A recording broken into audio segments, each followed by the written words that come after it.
ఇక్కడ మీరు కొన్ని అన్నారు. లైక్ ఏదైతే మీటింగ్స్ కోసం ఇచ్చిన నోటీస్‌లు కావచ్చు. ఈ నోటీస్‌లు మీటింగ్ కోసం ఎందుకు ఇయ్యాలి సార్? అసలు ఏంది ఇది? What is the process? ఒక కంపెనీ నడిపించడానికి హ్మ్. మీటింగ్స్ ప్రధానం. హ్మ్. మీటింగ్‌లు 3 రకాలు ఉంటాయి. 2 బేసిక్ రకాలు. వయా మీడియా అర్జెంట్ ఇష్యూస్‌కి ఒక వేరియంట్ ఉంది. ఫస్ట్ వేరియంట్ ఏంటంటే బోర్డ్ మీటింగ్ అంటాం. కంపెనీ షేర్ హోల్డర్ పైసలు పెట్టిండ్రు. షేర్ హోల్డర్ పెట్టిన పైసలని ఒక డైరెక్టర్స్ ఏం చేయాలి అంటే దాన్ని సద్వినియోగం చేసి వాళ్ళు సంపాదించుకోవాలా. శాలరీ రూపంలో, కమిషన్ రూపంలో, వాళ్ళు కూడా షేర్ హోల్డర్స్ అయితే దాని మీద డివిడెండ్స్ రూపంలో షేర్ హోల్డర్లకి సంపాదించి పెట్టాలి. కంపెనీ వాల్యూ పెరిగితే షేర్ హోల్డర్ వాల్యూ పెరిగినట్టే కదా. సో షేర్ హోల్డర్ డైరెక్టర్స్ని నమ్ముతున్నారు. ఇది ప్రధానం. ఇప్పుడు ఈ డైరెక్టర్స్ అనేది కలిసి పనిచేయాలంటే దానికి ఒక ప్రపోజల్ పెట్టినాం. ఆ ప్రపోజల్నే మనం ఆర్టికల్స్ ఆఫ్ అసోసియేషన్ అంటాం కంపెనీకి. ఓకే. డైరెక్టర్స్ కంపెనీలో ఎలా పనిచేయాలా, ఆపరేషన్స్ ఎలా చేయాలా, ఇవన్నీ మనకు ఆర్టికల్స్ ఆఫ్ అసోసియేషన్ ఉంటాయి.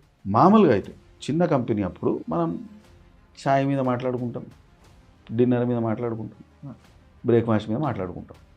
కంపెనీ పెరిగే కొద్దీ కొన్ని ప్రొసీజర్స్ పెట్టడం ఇంపార్టెంట్. ఆ ఫస్ట్ ప్రొసీజర్ ఏంటంటే మీటింగ్స్ అంటాం, బోర్డ్ మీటింగ్స్. ప్రతి బోర్డ్ మీటింగ్కి ఒక నోటీస్ ఇస్తారు. బోర్డ్ మీటింగ్‌కి బోర్డ్ మీటింగ్కి నోటీస్ ఇవ్వాలి. నోటీస్ ప్రధానం. ఓకే. మినిమం 7 days నోటీస్ ఉన్నాయి. But you can give a short notice, 14 days notice ఇవ్వచ్చు, 1 day నోటీస్లో ఇవ్వచ్చు, గంటల్లో మీటింగ్ అని మీరు మెయిల్ పెట్టి కూర్చోవచ్చు కూడా.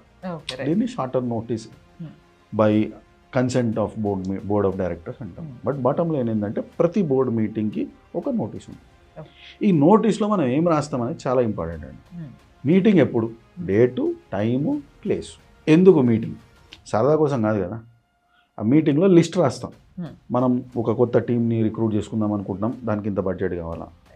మనం ఒక ఎక్విప్మెంట్లు కొందాం అనుకుంటున్నాం, దానికి ఇంత బడ్జెట్ కావాలా. మనకు కొత్త ఇన్వెస్టర్ వచ్చిండు లేదా రిక్వైర్మెంట్స్ ఉన్నాయి ఇన్వెస్ట్మెంట్కి, దానికి. ఇవన్నీ ఎజెండా అంటాం. ఓ 10 పాయింట్లు రాసుకుంటాం. మీకు లాస్ట్లో ఒక పాయింట్ ఉంది, any other matter with the permission of the chair. సడన్గా మనం మీటింగ్ 3 రోజుల ముందు అనుకున్నాము, ఆ 3 రోజుల్లో ఏదో జరిగింది, ఆ జరిగింది కూడా మనం బోర్డ్ మీటింగ్లో డిస్కస్ చేస్తాం. బోర్డ్ మీటింగ్ డిస్కషన్ ప్రధానంగా ఏంటంటే కంపెనీ డైరెక్షన్ డిసైడ్ చేస్తుంది. ఏం చేద్దాం అనుకుంటున్నాం, ఇప్పుడు ఏంటి పరిస్థితి, ఇది చేయొచ్చా చేయకూడదా, అన్ని బోర్డ్ మీటింగ్స్లో వస్తాయి.